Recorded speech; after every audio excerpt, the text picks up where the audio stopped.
नमस्कार विद्यार्थ्यांनो.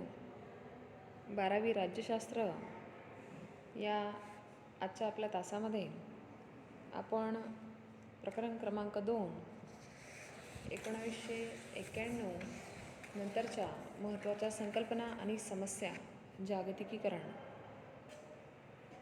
या प्रकरणातील पुढील काही भाग अभ्यासणार आहोत. तत्पूर्वी आपण या पूर्वीच्या आपल्या तासामध्ये जो भाग अभ्यासला त्याबद्दल थोडक्यात जाणून घेऊ. बघा, या प्रकरणामध्ये आपण सुरुवातीला जागतिकीकरण म्हणजे काय ही संकल्पना जाणून घेतली. तर जागतिकीकरणाबद्दल एकंदरीत माहिती जाणून घेतल्यानंतर आपण जागतिकीकरणाचे इतर होणारे परिणाम आपण अभ्यासायला सुरुवात केली होती. सर्वप्रथम आपण आर्थिक घटक अभ्यासला. त्या आर्थिक घटकामध्ये जे काही महत्त्वाचे बदल घडून आले आर्थिक क्षेत्रामध्ये ते आपण अभ्यासले. त्यामध्ये काही मुद्दे आपण अभ्यासले होते. जसे पहिला मुद्दा होता भांडवली गुंतवणुकीचा मुक्त संचार. म्हणजेच अर्थव्यवस्थेमध्ये ज्या प्रमाणामध्ये गुंतवणूक केली जाते, वेगवेगळ्या उद्योगधंद्यांना भांडवलाची गरज असते, तर ह्या उद्योगांमधील जी काही गुंतवणूक आहे ती कशा प्रकारे त्या गुंतवणुकीसाठी मुक्त असे नियम होते. त्याचप्रमाणे परकीय गुंतवणूक असेल किंवा आपल्या राष्ट्रातील इतर राष्ट्रांमध्ये होणारी गुंतवणूक असेल, ही कशा प्रकारे या गुंतवणुकीला वाव देण्यात आलेली होती, हे सगळं आपण त्या आर्थिक घटकामध्ये अभ्यासलं. त्यानंतर दुसरा मुद्दा आपण अभ्यासला होता व्यापार या संकल्पनेत झालेले बदल. कशा प्रकारे व्यापार ही संकल्पना पूर्वीच्या काळापेक्षा 1991 नंतर बदलली. आंतरराष्ट्रीय व्यापारासाठीचे नियम हे गॅटच्या अंतर्गत आखले गेले. तसेच WTO या संघटनेची निर्मिती झाली. तसेच व्यापार हा साधारणतः वस्तूंचा केला जातो. मग त्यामध्ये कुठल्या कुठल्या पद्धतीचे वस्तू असतील ज्यांचा व्यापार होत होता, हे सगळं आपण अभ्यासत होतो. लोखंड, कोळसा, खनिज यासारख्या वस्तूंचा सुरुवातीला व्यापार व्हायचा. त्यानंतर फुले, फळे, बियाणे यासारख्या सुद्धा नाशवंत वस्तूंचा व्यापार व्हायला सुरुवात झाली.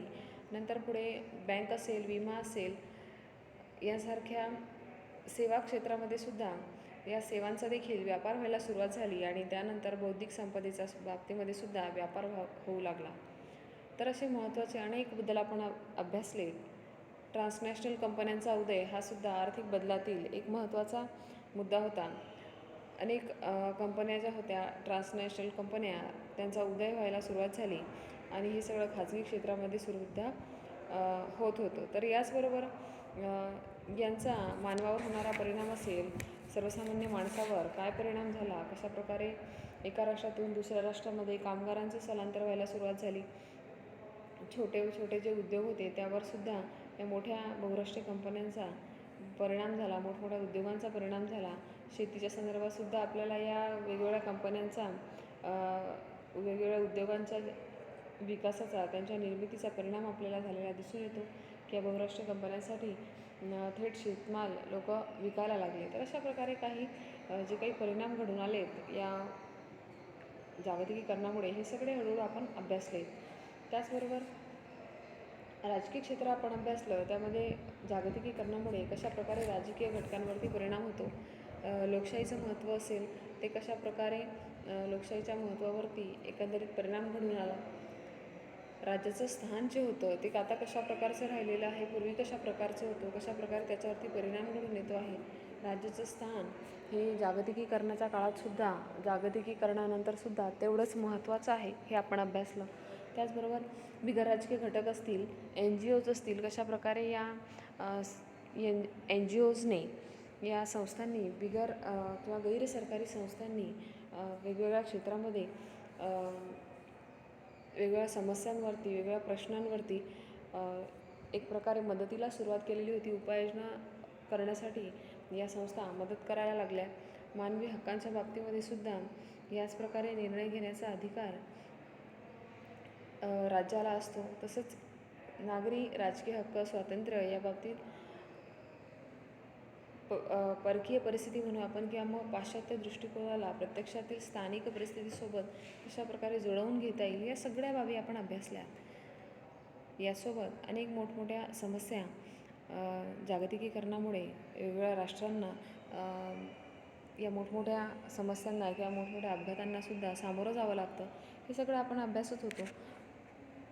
हे अभ्यासत असतानाच विचारप्रणाली असेल, एखाद्या राष्ट्राची विशिष्ट अशी विचारप्रणाली आहे, तिलाच आपण त्या राष्ट्राची अर्थव्यवस्था त्या विचारप्रणालीवर आधारित असते किंवा राजकीय व्यवस्थासुद्धा त्याच विचारप्रणालीची असते, हे आपण समजून घेतलं. उदाहरणतः अमेरिका असेल तर अमेरिकेची जी अर्थव्यवस्था आहे ती भांडवलशाही अर्थव्यवस्था आहे, त्यामुळे तिथले राजकीय विचारसुद्धा त्याच पद्धतीचे आहेत हे आपल्याला यातून लक्षात येतं.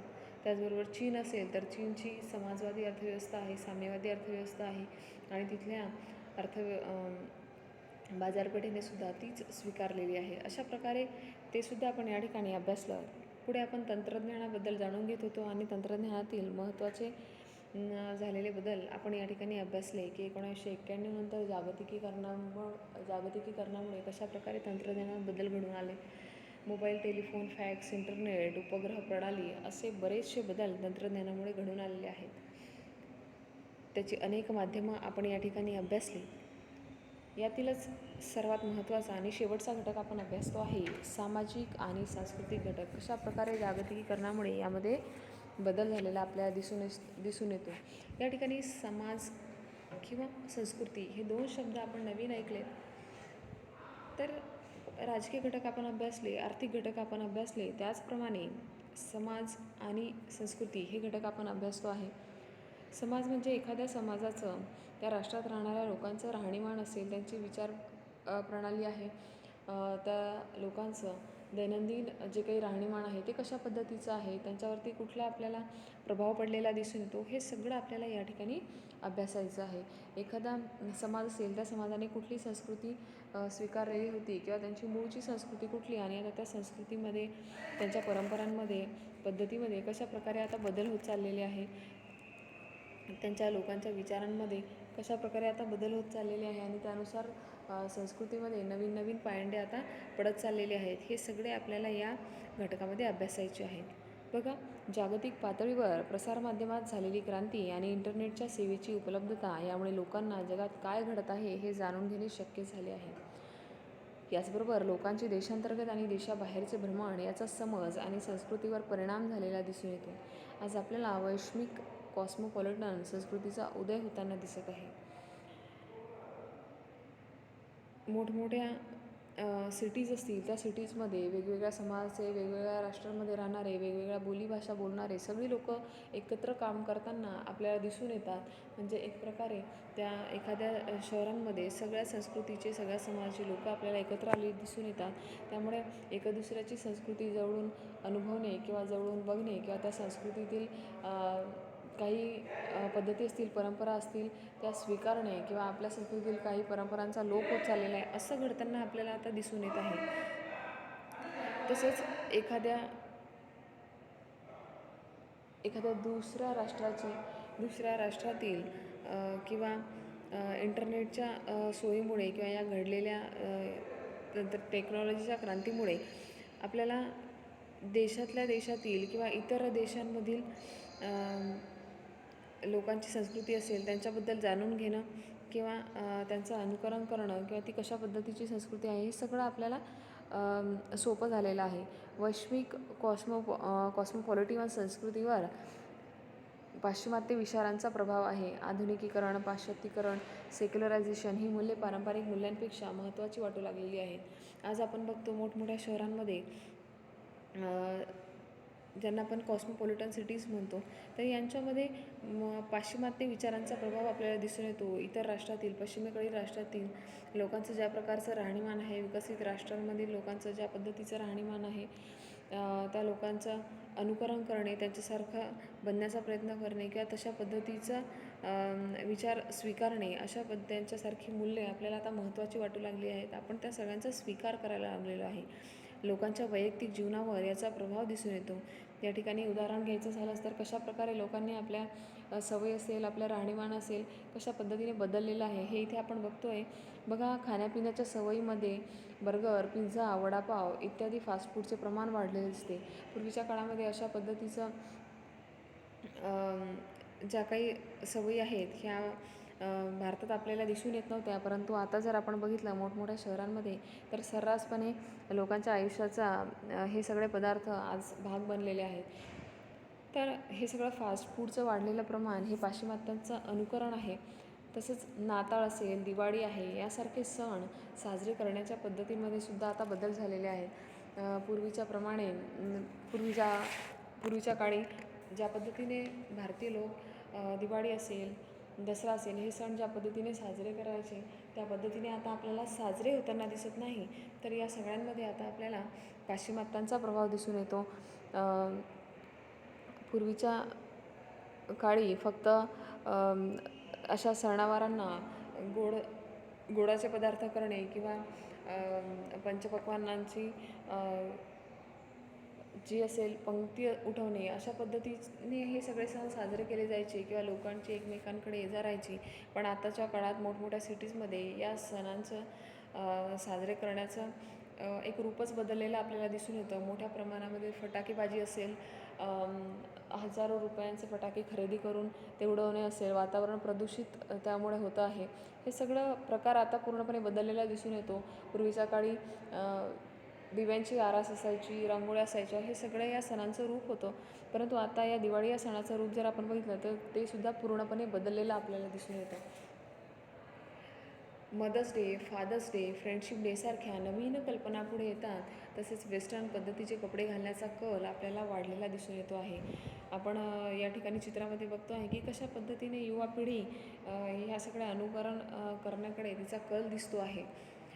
पाश्चिमात्यांसारखे वेगवेगळे डे साजरे करणं, वेगवेगळे दिवस साजरे करणं, जे पूर्वी आपल्या भारतीय संस्कृतीमध्ये कधीच आपल्याला आढळून आलेलं नसेल, ते आता सर्रास राजरोसपणे आपल्याला होताना दिसून येत आहे. वेगवेगळे डे साजरे केले जातात आणि त्यांच्यासारख्या राहणीमानाचं अनुकरण करणे, त्यांच्यासारखे कपडे घालण्याचा प्रयत्न करणे, पाश्चिमात्य लोक ज्या पद्धतीने कपडे घालतात तशा पद्धतीने पेहराव करण्याची सुद्धा आपल्याला कल दिसतो. पूर्वी आपल्याकडे भारतीय संस्कृतीमध्ये फक्त स्त्री पुरुषांचा जो पोशाख असेल तो पोशाखाचं सुद्धा स्वरूप बदललेलं आहे आणि जणू ज्या पद्धतीने पाश्चिमात्य लोक राहतील त्या पद्धतीने कपडे परिधान करण्याचा सुद्धा एक नवीन कल आपल्याकडे दिसतो आहे. समाजात वाढत चाललेला व्यक्तिवाद आणि भौतिकवाद हा जागतिक संस्कृतीचा आणखी एक भाग आहे. भौतिकवादसुद्धा बदललेला आहे. शहरीकरणामुळे पारंपरिक कुटुंब पद्धतीमध्ये आता बदल झालेला आहे. व्यक्तिवादाने यामध्ये भर घातलेली आहे. प्रत्येक व्यक्तीला स्वतःच्या इच्छेनुसार, स्वतःच्या विचारांनुसार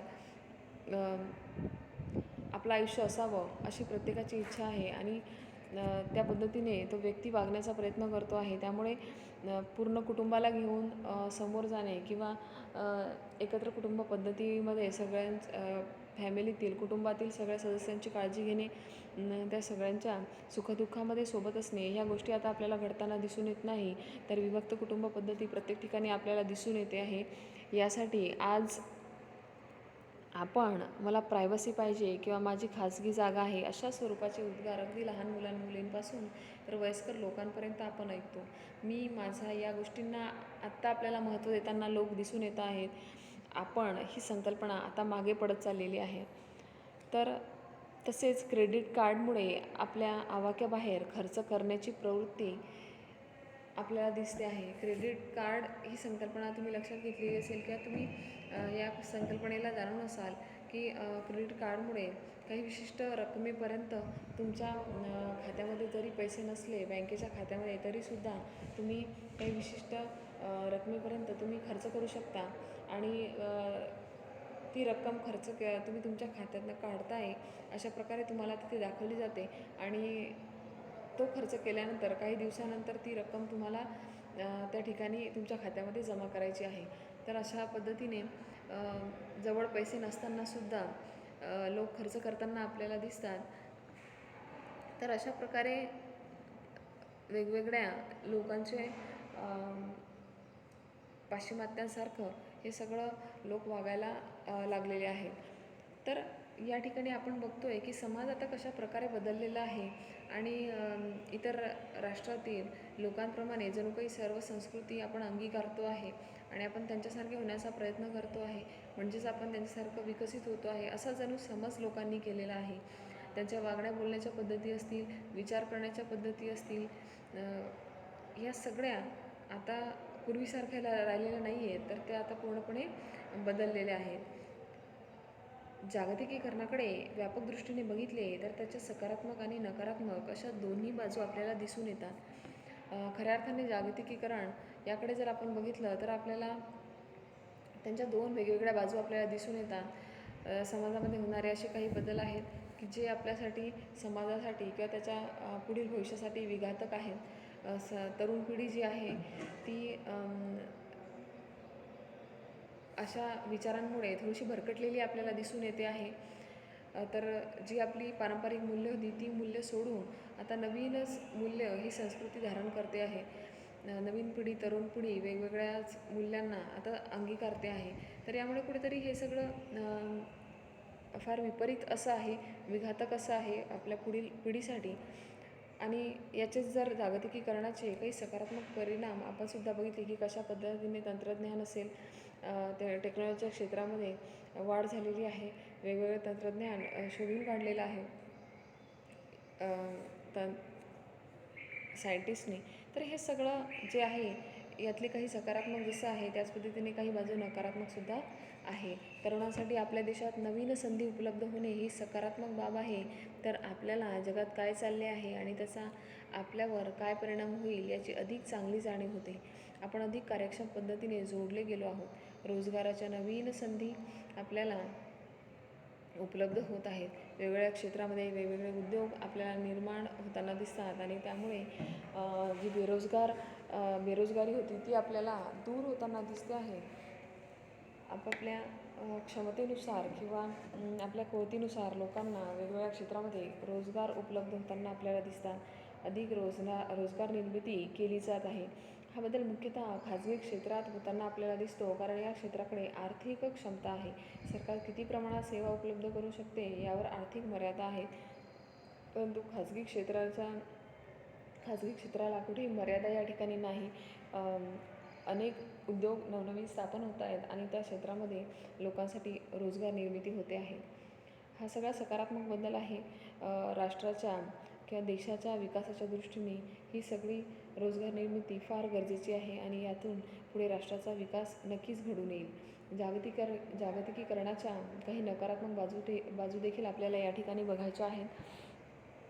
राज्याच्या कल्याणकारी योजना थांबतील ही एक भीती आहे. त्याचबरोबर स्थानिक उद्योगधंदे, विशेषतः लहान उद्योग हे जागतिक स्पर्धेमुळे नष्ट होतील ही देखील भीती आहे. मोठमोठ्या उद्योगांच्या स्पर्धेमध्ये, या स्पर्धेच्या युगामध्ये छोटे उद्योग कदाचित टिकू शकणार नाहीत आणि त्यामुळे हे उद्योग संपुष्टात येतील आणि त्यामुळे जी रोजगार निर्मिती झालेली असेल तीसुद्धा या ठिकाणी नष्ट होईल, अशी एक भीती आहे. शेतीच्या क्षेत्रात लहान आणि किरकोळ शेतकरी मोठ्या कंपन्यांशी स्पर्धा करू शकणार नाही. मोठमोठ्या कंपन्यांना कच्चा माल पुरवणारे मोठमोठे जे शेती करणारे व्यावसायिक असतील त्यांच्या तुलनेमध्ये जी लोकं अगदी किरकोळ शेती करतात, छोटी मोठी ज्यांची शेती आहे त्यातून निघणारे उत्पादन आहे, या बाबतीमध्ये या लोकांशी ते स्पर्धा करू शकणार नाही. तर असे अनेक असे नकारात्मक परिणामसुद्धा आपल्याला या ठिकाणी जागतिकीकरणामुळे घडून येताना दिसत आहेत. खरे पाहिले तर भारताची सर्वात महत्त्वाची समस्या ही मनोवृत्ती आणि मानसिकतेची आहे. भारताने परकीय भांडवल आणि व्यापार हा साम्राज्यवादाच्या इतिहासाशी जोडलेला आहे. स्वातंत्र्य म्हणजे स्वायत्तता आणि स्वावलंबन आहे. भारतात साम्राज्यवादाविरोधी विचारप्रणालीच्या आधारे उदारीकरणाच्या संकल्पनेला विरोध केला जातो. भारतातील साम्यवादी आणि भांडवलशाही मांडणारे दोघेही उदारमत्वांचा विरोध करतात. साम्यवादी विचारवंतांचा विरोध हा विचारप्रणालीच्या आधारावर असतो, तर गेली अनेक वर्ष पारंपरिक पातळीवर संरक्षण मिळालेले भांडवलशाह आता ते संरक्षण जाईल म्हणून विरोध करतात. शेवटी आपल्या मूलभूत मूल्यांचे संरक्षण करणे, कल्याणकारी व्यवस्था राबवणे आणि परिघावरील तसेच वंचित लोकांचा सांभाळ करणे हे राज्यांचे कार्य असते. आपल्या राष्ट्रातील प्रत्येक नागरिकाचा विचार करणे, आपल्या राज्यातील जी गरीब जनता असेल तिच्यासाठी सुद्धा रोजगार निर्मिती होणं गरजेचं आहे, त्यांचंसुद्धा पालनपोषण होणं गरजेचं आहे. तर अशा पद्धतीने सर्वांचा सांभाळ करणे एखाद्या राज्याचं कार्य असतं. आजही जागतिकीकरणाच्या युगात राज्याचे हे एक महत्त्वाचे कार्य आहे. तर अशा प्रकारे राज्य जे आहे त्यांची कुठली कुठली कार्य आहेत जी अतिशय महत्त्वाची आहेत आणि राज्याला जर खऱ्या अर्थाने कल्याणकारी राज्य बनवायचं असेल तर कशा पद्धतीने त्यांनी कल्याणकारी योजना राबवणं असेल किंवा प्रत्येक राज्यातील सर्व जनतेसाठी रोजगार निर्मिती असेल किंवा त्यांच्या मूलभूत गरजा पूर्ण होणं असेल, हे या सगळ्यांकडे लक्ष देणं हे एका राज्याचं कार्य असतं.